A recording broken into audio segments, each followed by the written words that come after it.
Perasaan Akila terhadap Mohan kini berada di titik yang paling rumit.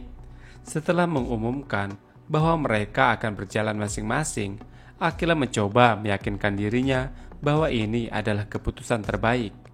Namun, jauh di dalam lubuk hatinya yang paling dalam, perasaan itu tidak bisa sepenuhnya hilang.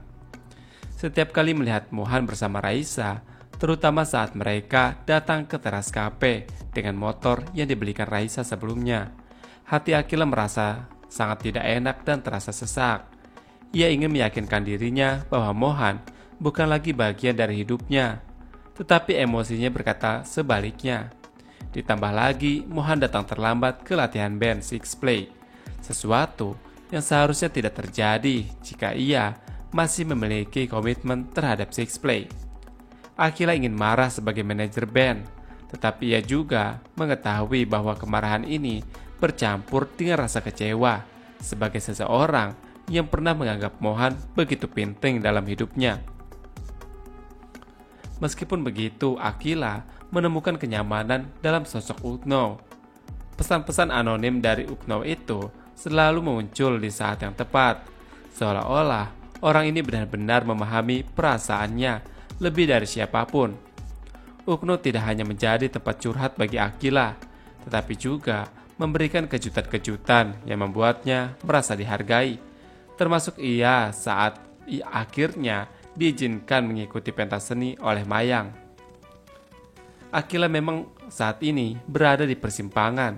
Ia mencoba menata hatinya kembali dan fokus pada hal-hal yang lebih penting, seperti bisnis suara laba bersama Fatah dan perannya sebagai manajer Six Play. Namun, di balik senyum dan kesibukannya, ada luka yang masih belum sembuh. Kepergian Mohan menyakitinya, dan semakin ia berusaha mengabaikan perasaan itu, semakin jelas bahwa ia belum benar-benar bisa melupakan Mohan.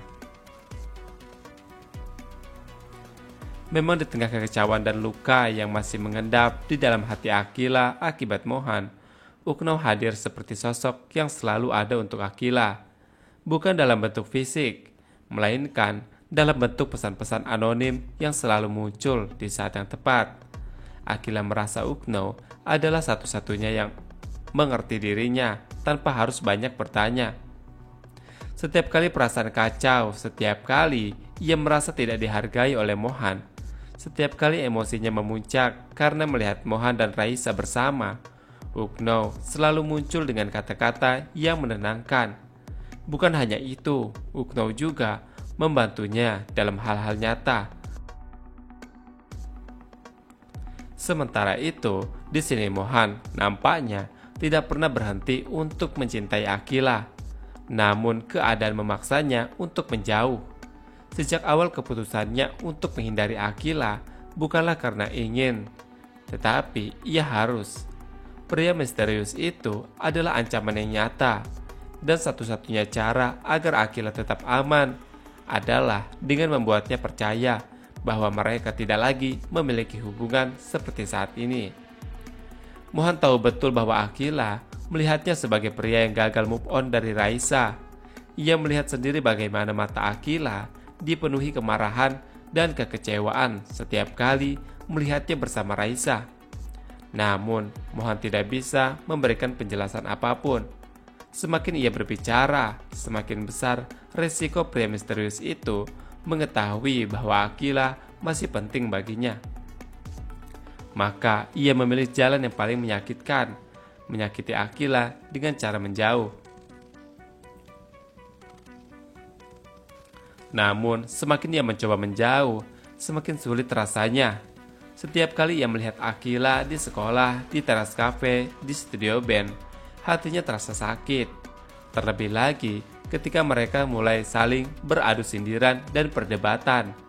Bagi orang lain mungkin terlihat seperti dua orang yang saling membenci, tetapi bagi Mohan, ini adalah satu-satunya cara agar ia tetap bisa berbicara dengan Akila tanpa menunjukkan perasaannya yang sebenarnya. Ketika Akila mengumumkan bahwa mereka akan menjalani jalan masing-masing, Mohan merasa dunianya sangat runtuh. Ia sudah tahu bahwa ini akan terjadi cepat atau lambat. Tetapi mendengar Akila sendiri yang mengatakannya di depan banyak orang, membuatnya sadar bahwa ia benar-benar kehilangan Akila saat ini. Ia mencoba menenangkan dirinya dengan Raisa. Bersama Raisa, ia tidak perlu berpura-pura. Raisa bisa menerima dirinya apa adanya, dan Raisa bersedia menjadi tameng dalam menghadapi pria misterius itu. Raisa bukan Akila memang, tidak peduli seberapa keras ia mencoba meyakinkan dirinya bahwa Raisa adalah tempatnya pulang. Hatinya selalu kembali kepada Akila. Setiap kali ia menatap Raisa, ingatan tentang Akila selalu muncul di kepala Mohan. Ia merindukan cara Akila tersenyum, cara Akila menatapnya dengan penuh harapan, cara Akila dulu selalu ada di sisinya. Namun kini Akila sudah pergi. Satu-satunya hal yang membuat Mohan sedikit lega adalah melihat bahwa Akila tampak lebih bahagia sekarang. Ia melihat bagaimana Akila mulai menikmati hidupnya tanpa dirinya. Bagaimana Akila kini lebih fokus dengan bisnis waralaba bersama Fatah. Dan bagaimana Akila akhirnya bisa mengikuti pentas seni. Ia telah melepaskan Akila, tetapi itu tidak berarti ia telah berhenti mencintai Akila. Di dalam hati Mohan tahu satu hal yang pasti, cinta ini tidak akan pernah hilang. Tetapi ia harus mengorbankan perasaannya demi keselamatan Akila. Sementara itu Fatah tidak pernah menyangka bahwa keputusannya untuk membelikan rumah untuk Lydia akan terbongkar secepat ini. Baginya, rumah senilai 3, miliar rupiah itu adalah bentuk ucapan terima kasih kepada Lydia, karena Lydia memilih untuk diam dan tidak membocorkan fakta bahwa jika Leon adalah ayah kandung Akila kepada Akila. Namun, semuanya berubah saat Amanda menerima laporan keuangan dari stafnya. Amanda adalah wanita yang teliti. Tidak ada satupun transaksi yang mencurigakan yang bisa lolos dari matanya. Ketika ia menemukan catatan pembelian rumah atas nama Fatah, ia langsung menyadari bahwa sesuatu sedang terjadi di belakangnya. Ibunya Fatah yaitu Amanda tidak langsung bertanya kepada Fatah. Sebagai seorang ibu, ia selalu mengutamakan logika. Ia lebih memilih untuk menyelidiki sendiri terlebih dahulu. Setelah memeriksa alamat rumah tersebut, harga yang dibayarkan, serta waktu transaksi, Amanda yakin dan semakin curiga pembelian ini bukan transaksi biasa. Saat Fatah datang ke rumah bertemu Amanda, ia langsung disambut dengan ekspresi dingin dari Amanda yang sedang memegang bukti transaksi pembelian rumah tersebut. Fatah yang awalnya datang dengan santai langsung merasa tegang dan gugup begitu menyadari bahwa Amanda tahu semuanya. Amanda tidak langsung marah, tetapi ekspresinya menunjukkan bahwa ia ingin jawaban jelas dari Fatah. Ia tahu Amanda bukan orang yang mudah dibohongi. Jika ia mengatakan sesuatu yang tidak masuk akal, maka ibu Amanda pasti akan langsung curiga dan menyelidiki lebih jauh. Di dalam hati Fatah saat ini memiliki banyak pilihan untuk mengatakan sesuatu kepada Amanda. Jujur dan mengakui bahwa rumah itu untuk Lydia, tapi itu berarti Amanda bisa semakin penasaran tentang alasan sebenarnya. Atau berbohong dan mengatakan rumah itu untuk investasi, tapi Amanda pasti akan meminta bukti dan dokumen lebih lanjut. Di saat Fatah masih mencari jawaban yang tepat, Amanda mulai menambah pertanyaan lain yang lebih menusuk. Fatah pun langsung terdiam ketika Amanda sudah mulai masuk ke arah berbahaya. Sekarang ia harus memilih menutup rahasia ini atau mengaku kepada Amanda bahwa ada sesuatu yang lebih besar yang sedang disembunyikan darinya. Sementara itu Harry selama ini selalu berhati-hati dalam menyembunyikan identitasnya sebagai hacker yang bekerja untuk orang-orang besar. Tetapi momen kecil membuatnya semuanya berubah. Yuka, gadis yang semakin dekat dengannya belakangan ini, tanpa sengaja mengenali suara Harry dalam sebuah percakapan telepon. Awalnya, Yuka hanya merasa suara di telepon itu terdengar sangat familiar. Namun, semakin lama ia mendengarnya, semakin jelas bahwa suara itu sama persis dengan suara Harry. Harry sendiri saat itu sedang berbicara bisnis dengan ayah Yuka, yang juga adalah klien besarnya. Sebuah transaksi bernilai 300 juta rupiah sedang dalam prosesnya, dan Harry mengira semuanya berjalan dengan lancar. Dan pada akhirnya, Yuka menyadari kebenarannya. Yuka bukan orang yang mudah dibohongi.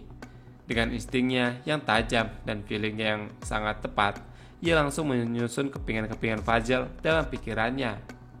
Harry selalu misterius dan tidak pernah menjelaskan pekerjaannya secara jelas. Harry juga, ayahnya bekerja sama dengan seorang hacker bayaran tinggi. Dan 3, suara di telepon itu identik dengan suara Harry. Yuka semakin yakin bahwa Harry bukan hacker biasa. Tanpa basa-basi di sebuah pertemuan di teras kafe, Yuka langsung menghadap Harry dengan kecurigaannya. Harry yang biasanya tenang dan penuh kontrol untuk pertama kalinya merasa terpojok. Namun satu hal yang membuatnya sedikit lega adalah bahwa Yuka tidak berencana membocorkan rahasianya. Yuka hanya ingin kepastian apakah Harry benar-benar sosok di balik layar yang selama ini ia curigai. Di sisi lain Harry akhirnya mengaku, tapi di sisi lain juga ini adalah tanda bahaya. Karena sebelumnya hanya Fatah dan Sandy yang mengetahui identitasnya. Tapi sekarang Yuka juga tahu. Dan tanpa ia sadari, Zara pun sudah mendapatkan informasi ini dari Fatah. Semakin orang banyak yang mengetahui identitasnya, semakin besar resiko yang akan dihadapi oleh Harry.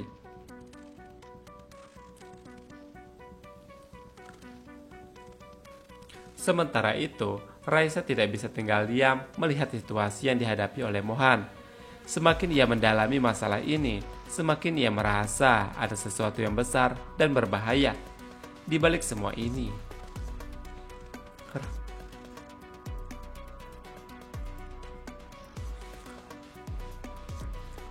Rasa ingin tahunya terus mendorong untuk mencari tahu bagaimana semua ini bermula, terutama tentang orang misterius yaitu yang kini memburu Mohan.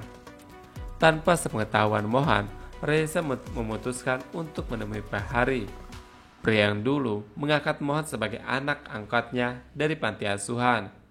Raisa tahu bahwa Pak Hari adalah salah satu orang yang paling mengerti latar belakang Mohan, bahkan lebih dari dirinya sendiri. Ketika sampai di rumah Pak Hari, Raisa menyampaikan maksud kedatangannya. Namun Pak Hari tidak langsung menceritakan semuanya. Ia tahu betul bahwa cerita ini bukan sesuatu yang bisa dibagikan dengan begitu saja, terutama kepada seseorang yang tidak terlibat langsung. Di sini Pak Hari akhirnya menelepon Mohan dan akhirnya Mohan mengizinkan Pak Hari untuk menceritakan semuanya kepada Raisa. Dan akhirnya Raisa mendapatkan informasi yang terbaru dan terdetail dari Pak Hari tentang awal mula apa yang Mohan lakukan kepada orang-orang.